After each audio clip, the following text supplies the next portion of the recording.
EVs might have been the future of the industry, but this new engine will be the end of them. Imagine cruising down the street in your shiny new ride, and everything feels different: no rumbling engine, no exhaust fumes, just pure, clean power. Sounds like science fiction, right? Or an EV. Well, GM's about to make this a reality, and it's going to be better than electric engines. It is more convenient, cheaper, and, most of all, greener. How? Well, it uses air as a power source.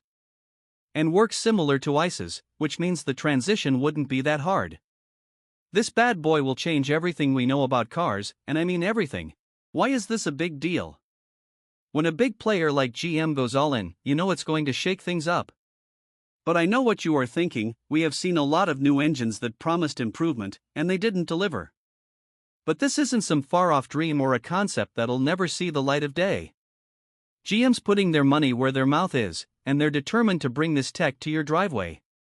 To be honest, they don't have any other option right now, with their EV plans failing and bleeding money every day.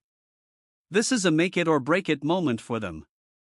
But the good thing is that this nifty piece of engineering operates on a pretty straightforward concept, using compressed air to make pistons do their magic.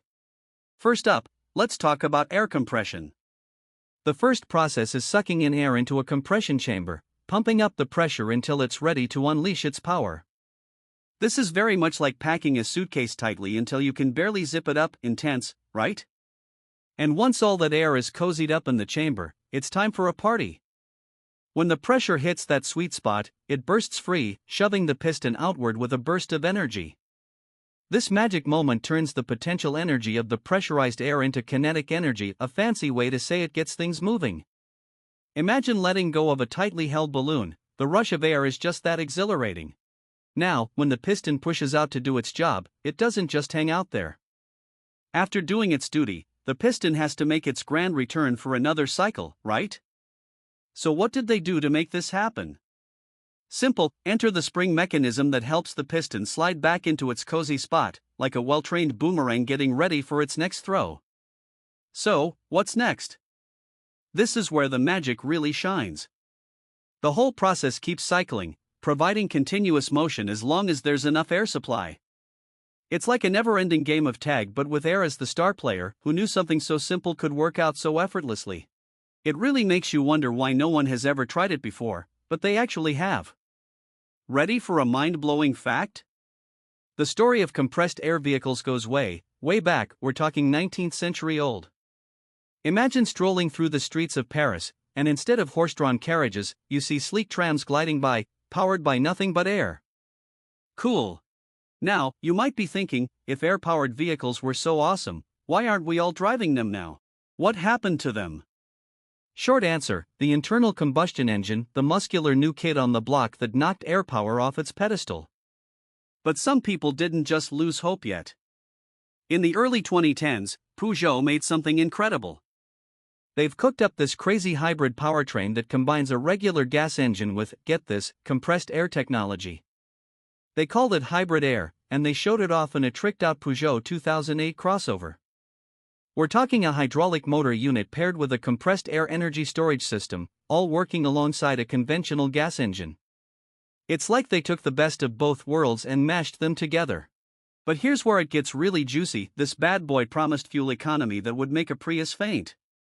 We're talking up to 81 miles per gallon in normal driving conditions. And in the city? It could have been even better. Oh, and did I mention it was supposed to be cheap? Peugeot claimed this air-breathing beast would be 45% more affordable than those fancy electric hybrids. That's right, eco-friendly and wallet-friendly, the dream team. Plus, this system was so green it made EVs jealous. No rare earth elements, no lithium, just good old-fashioned air. So, what happened? Why aren't we all zooming around in air-powered cars, laughing at gas prices? Well, that's where things get a bit murky. Despite all the hype and promise, Peugeot quietly shelved the project. It's like they threw a massive party, got everyone excited, and then ghosted us all. Not cool. Now, we don't know exactly why they pulled the plug, but maybe the tech was trickier to implement in the real world than they thought. You know how sometimes things work great on paper but fall flat in practice? It could have been like that. Or perhaps it was a money thing. Even though it was supposed to be cheaper than electric hybrids, it might have still been too pricey to make a profit. After all, car companies aren't charities, they've got to make that sweet, sweet dollar. There's also a chance that electric cars just started taking the spotlight. And let's not forget corporate shenanigans. PSA Group, now part of the megacorp Stellantis, might have just decided to put their eggs in a different basket. You know how it is with big companies, sometimes they do the opposite of what they are expected to do. For now, though, Peugeot's hybrid air system remains one of those tantalizing what could have been stories in the automotive world. The good thing is that it shows GM what not to do. But Peugeot's not the only one who tried this. There is one more car that achieved riding with only air. And the stats on this bad boy are pretty impressive. So let me break it down for you. This little urban warrior could supposedly cruise for about 125 miles on a single tank of air. And the AirPods exhaust? Pure, clean air. That's right, folks, the only thing coming out of this car's tailpipe is the same stuff you use to fill balloons at birthday parties. Can you imagine a world where traffic jams actually clean the air? And get this, it could reach speeds of up to 43 miles per hour. Okay, so you won't be winning any drag races, but it's perfect for zipping around the city and making all your fossil fuel burning neighbors green with envy. And you know how annoying it is to wait for your electric car to charge? Well, the AirPod was supposed to take just a few minutes to refill. And just like Peugeot, Tata claimed this air-powered wonder would be way cheaper to make and maintain than your average gas guzzler or even an electric car. It's like they found the holy grail of affordable, eco-friendly transportation. So, with all these amazing features, why aren't we all cruising around in AirPods right now? Well, as with any groundbreaking idea, there were a few bumps in the road. For starters, compressed air just doesn't pack the same punch as gasoline or batteries when it comes to energy density. It's like trying to power your house with a hamster wheel, cute idea, but not exactly practical. Then there's the whole infrastructure issue. Sure, air is everywhere, but those high-pressure filling stations? Not so much. It's kind of like inventing an amazing new ice cream flavor but forgetting to make the cones. You've got a great product but no way to deliver it to the masses.